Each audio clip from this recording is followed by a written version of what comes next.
School trip. आयु बस में बैठा, बस यही सोच रहा था कि वो पहाड़ कैसे होंगे। आयु जो 15 साल का था, पिछले 3 साल से चंडीगढ़ में ही रह रहा था। फिर भी वो कभी हिमाचल की हसीन वादियों में नहीं गया था। पर उसका ये सपना इस स्कूल ट्रिप में पूरा होने वाला था। ढेर सारे लंच बॉक्सेस से खाना खाते हुए और अंताक्षरी खेलते हुए पूरा दिन बीत गया था। वो शिमला पहुंचने ही वाले थे कि पता नहीं कैसे उनकी बस जो कुछ मिनट पहले एकदम ठीक चल रही थी, उसमें से धुआं निकलने लगा। रात बहुत हो चुकी थी और बच्चे साथ में थे, तो सब टीचर्स ने मिलकर फैसला लिया कि वो पास में ही एक होटल के अंदर रुक जाएंगे और सुबह मैकेनिक को बुलाकर बस ठीक करवा कर शिमला के लिए वहाँ से निकल जाएंगे। वो लोग पास के एक होटल तक पहुँचे। वो होटल दोनों तरफ से बड़े बड़े पेड़ और पहाड़ों से घिरा हुआ था। सब टीचर्स ने बच्चों को होटल में अलग अलग कमरों में बांट दिया और डिनर के बाद सब सोने चले गए।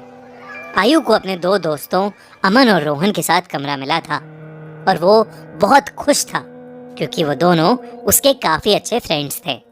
आयु, अमन और रोहन जब कमरे में गए तो कमरे की खिड़की से उन्हें जंगल के बीचों बीच एक झील दिखाई दी।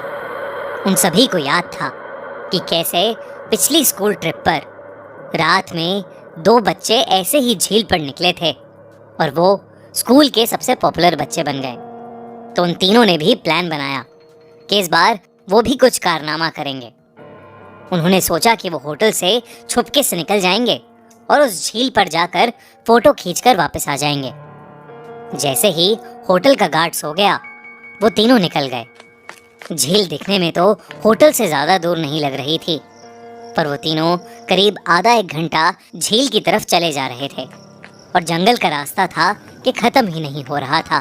ठंड बहुत ज्यादा बढ़ चुकी थी और उस सुनसान जंगल में उन तीनों की ठंड के मारे हालत खराब हो रही थी। उन्होंने अपना फ़ोन चेक किया तो उसमें सिग्नल नहीं था। तब उन्हें लगा कि उन्हें झील का प्लान कैंसिल करके वापस होटल चले जाना चाहिए।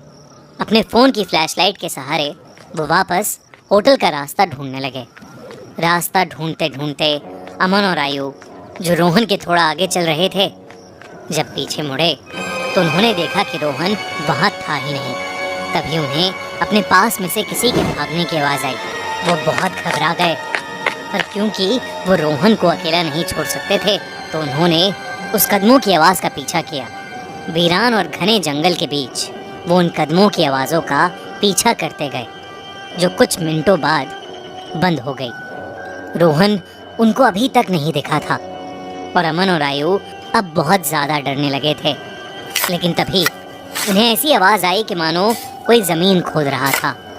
वो धीरे धीरे उस आवाज़ के पास गए और झाड़ियों के पीछे से उन्होंने देखा कि और कोई नहीं बल्कि रोहन ही जंगल में एक गड्ढा खोद रहा था।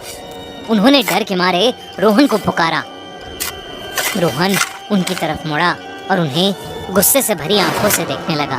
उसकी आंखें एकदम काली पड़ चुकी थीं, जैसे किसी ने उसके अंदर से आंखें ही निकाल ली हों।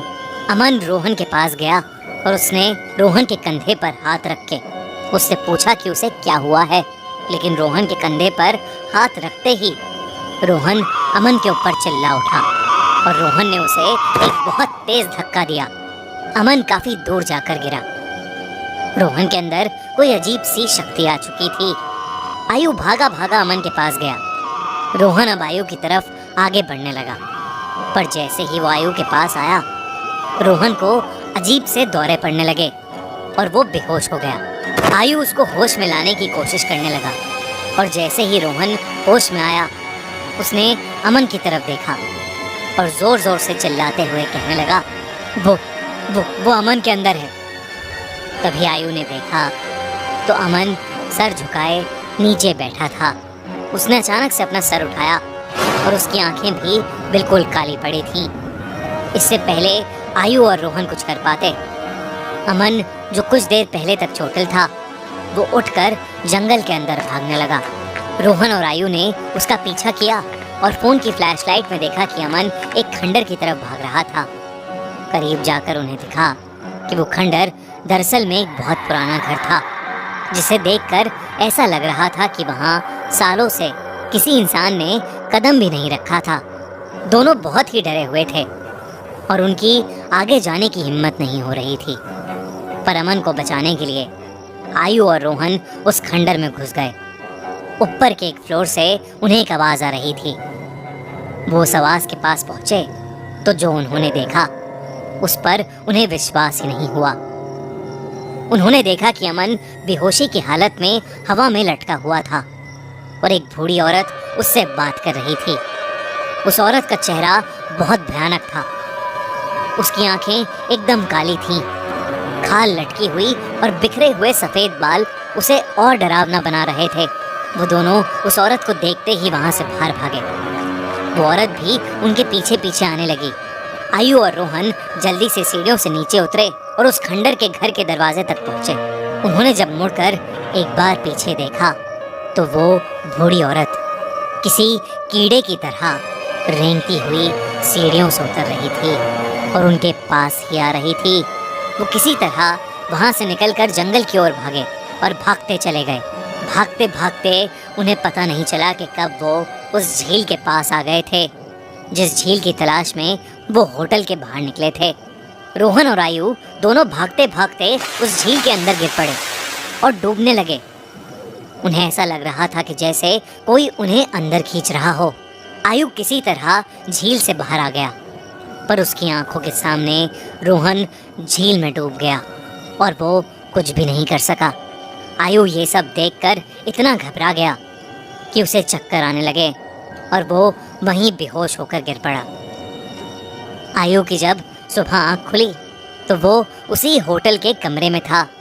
वो भागकर बाहर गया तो बाहर पुलिस की बहुत सी टीम्स थीं और जमीन पर सफेद चद्दर में लिपटी हुई रोहन और अमन की लाश पड़ी थी। पुलिस ने तो इसे मर्डर घोषित कर दिया था, पर आसपास के रहने वालों ने बताया कि कई साल पहले उस जंगल में एक बूढ़ी औरत रहती थी। वहाँ उसका एक घर था। सभी से अलग वो औरत चैन से रहती थी। पर एक रोज उसके घर को कब्जाने के लिए पास के गांव के कुछ लोगों ने उसके साथ बदसलूकी की और उसे मारकर उस झील में फेंक दिया। तब से कोई भी इंसान रात में जंगल की ओर या उस झील के पास नहीं जाता। कहते हैं कि उस बूढ़ी औरत की आत्मा अभी भी वहाँ अपने बदले के लिए भटकती है। काश ये बात इन तीनों दोस्तों को पता होती तो शायद आज आयु के साथ साथ रोहन और अमन भी जिंदा होते।